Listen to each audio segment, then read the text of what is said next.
As a fourth-generation pineapple farmer on the Sunshine Coast in Queensland, Sam Pike's undulating property is surrounded by waterways. Running an intensive agricultural operation, producing fresh pineapples on just under 50 hectares, Mr Pike knows best management practices on his farm are essential. We're located probably at the upper end of the catchment. We've got a creek that runs through our place called Sandy Creek, and it flows straight into Coochin Creek, then into Pumicestown Passage.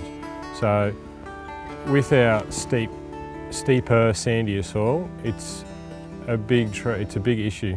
The silt runoff is probably the biggest issue with us. Reducing sediment runoff from farms plays an important role in improving the health of our waterways.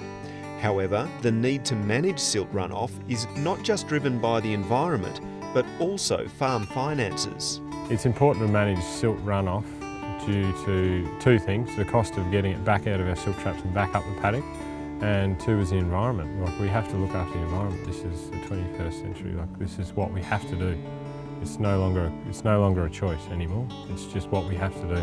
Luckily, there is promise in a new tool for growers to tackle silt runoff, with a polymer product called Stonewall being trialled on a number of Sunshine Coast pineapple farms through SEQ catchments.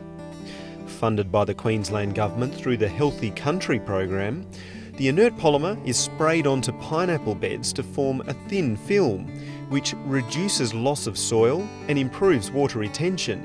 The equipment we use is just our standard base boom spray that we use for everyday application of fertiliser and chemical.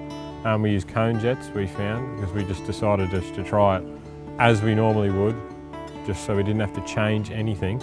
We could just put it in the tank, slap it on and see how it went. The Pikes have been testing Stonewall on both beds settled by rain and unsettled beds, with interesting results. It seems to have worked a lot better on a settled bed, but an unsettled bed is of course that without the rain. It's still quite crumbly and quite vulnerable to wash and everything. And it didn't seem to have as good an effect, but then again it's only in trial stage, so we're going to try again and try more volume and try different application programs with it, see if we can figure out a way to make it work, because that's the main time we need to be applying this, is before we get any runoff or any damage done. The manufacturer says the inert polymer lasts around 12 months in the paddock before breaking down through UV light and soil microbes, with no negative environmental impact. Fellow Glasshouse Mountains pineapple grower Keith Morgan has also been trialling the Stonewall product with positive results. On the polymer trials where we bedded up and put it on, the shape of the bed has been maintained for that 12 months at this stage in the perfect condition as it was first put down.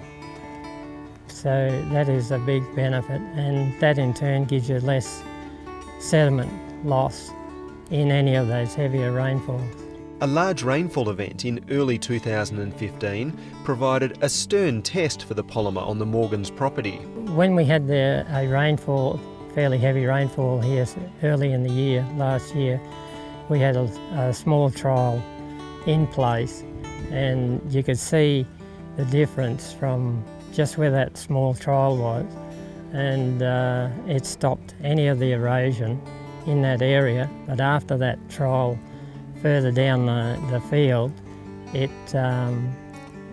definitely affected the plants and the soil that disappeared.